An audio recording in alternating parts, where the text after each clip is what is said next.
Hey guys, how's it going? It's Al, week 10, and I've got your top running backs for DraftKings this week. Everything you need to know in NFL DFS at the running back position. Now, typically, I like to stick to the 5-box running backs, guys that are playing at home, favored, expectation of 20 plus touches, the inside the 5 carries, as well as usage in the passing game. But there's really only a couple of those guys on the slate this week. It's another short slate with bye weeks, and obviously the island games and an additional island game with the Buccaneers going to Germany this week. So we got what we got.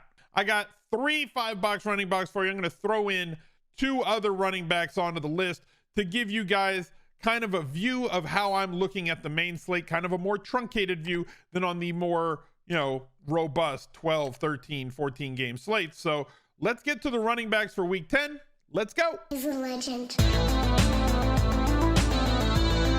The Week 10 Smiz Gang Listener League, 4,500 entrants, $10 to enter. The only way to get in is to go to smizzle.tv/links. Now, this does not exist in the lobby, and the reason why this is not a lobby game, people have said to me all season long, even last year, Al, I went to DraftKings, I can't find your league. How do I find it? You got to go to smizzle.tv/links because it is a no-rake league. The best tournament that exists on DraftKings. $10, 3 max, $45,000 in the prize pool. 100% of that gets paid out to you guys. So go to the link tree, smizzle.tv/links, and jump into the listener league today. You can click everything else while you're there. Find the Twitch stream, give me a follow there, go to Instagram, drop a follow on Instagram, do all the things. And we will shout out the top 10 finishers in the recap video that is already up for week 9 on the Al Smizzle Fantasy Football channel. You can find the link to that also in that link tree. SAQUON Barkley leads the line this week. He is extremely expensive on this main slate, but I kind of think that he's worth it considering that Houston has been one of the few teams that we've been targeting, right? There's a few teams that we just look at the schedule and see who's playing Cleveland, who's playing Houston, who's playing the Chargers. Those are the 3 teams, who's playing Carolina.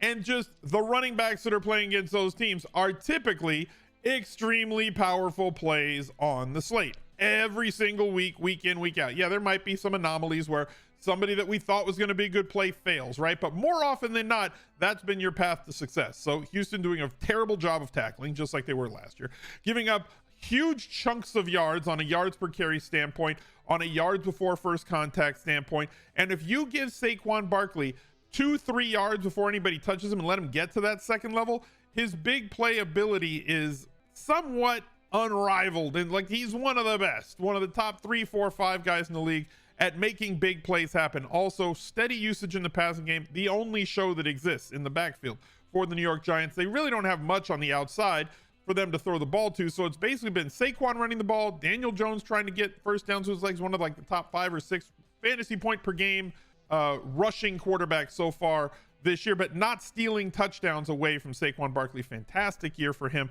averaging 20.7 DraftKings points per game, and is definitely somebody you should be trying to find the money to pay up for in cash games in week 10. I'm playing him with confidence. I'm wondering what the percentage is going to be for him in tournaments based on the fact that he's just so expensive. So the price might hold down the amount of people that are on him because there are other plays in that range as well, like Derrick Henry, who's at home against Denver and getting all of the volume. They were behind for a lot of, they just couldn't do anything.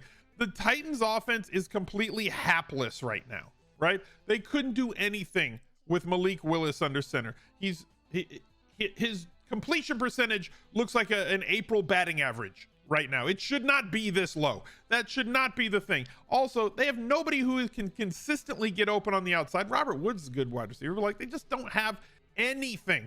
Austin Hooper's fine as a tight end, but the only way that they can move the ball with any sort of expectation of having a positive expectation on a play is to just give the ball to Derrick Henry, and hopefully they should be throwing the ball to Derrick Henry, but they just haven't, because Malik Willis has no threat throwing the ball down the field. He did throw a few really good balls this week that were dropped, so all apologies not some apology to Malik Willis. He's just not an NFL ready quarterback at this point.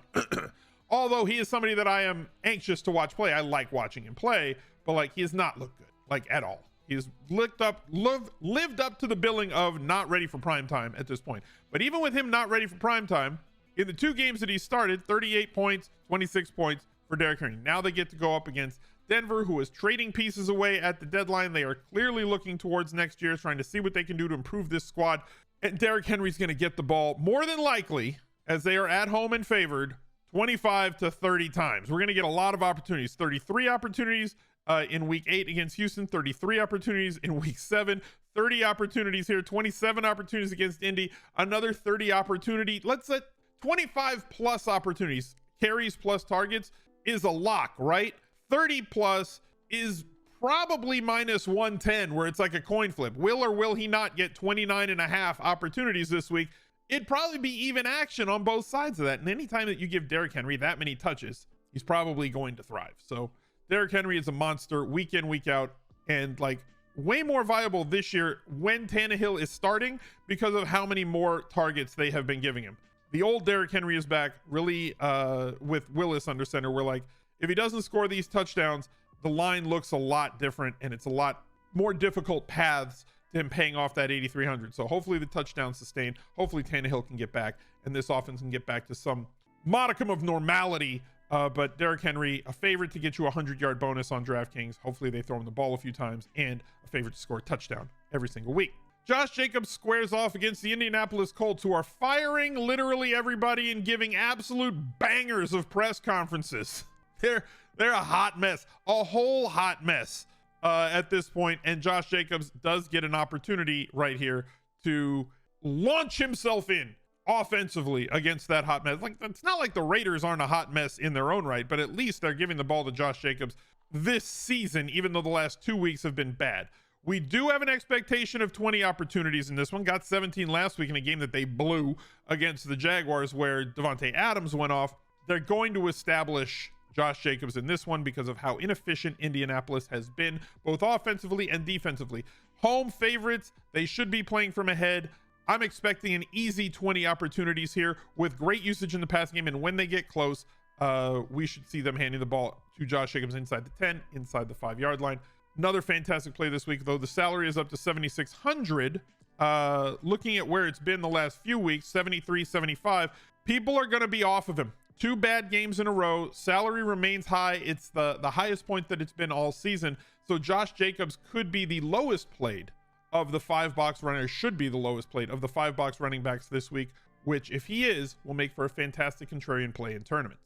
Alvin Kamara at 7,400, coming off of a bad game himself, squares off against Pittsburgh. It's a weird slate this week, guys. Like, there's very few comfortable spots.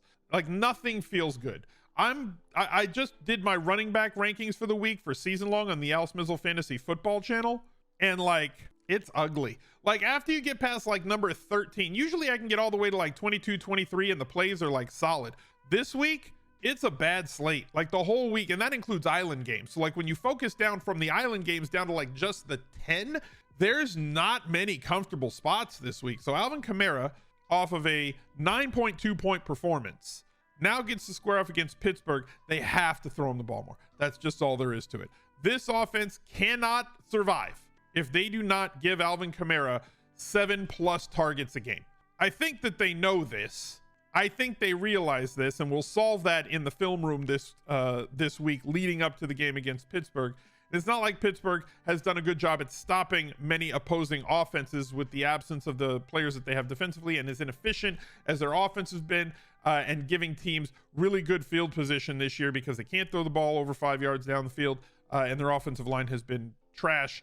So like, really good bounce back spot for Alvin Kamara coming off of the 9.2 week, which came off of the 42.8 point week. I'm not expecting either of those. Let's settle somewhere in the middle, closer to his season average, somewhere around 19 DraftKings points this week. And finally, Travis Etienne Jr. is coming off of 3 straight 100-yard games. His salary finally up over 7,000. He's in a spot where they project to be playing from behind. I really like Trevor Lawrence this week. I like the passing game here, but you can't keep treating Travis Etienne like he's Derrick Henry. Feeding him 25, 24, 28 rush attempts while only giving him 3 targets is downright criminal for as good of a player as he is in the open field.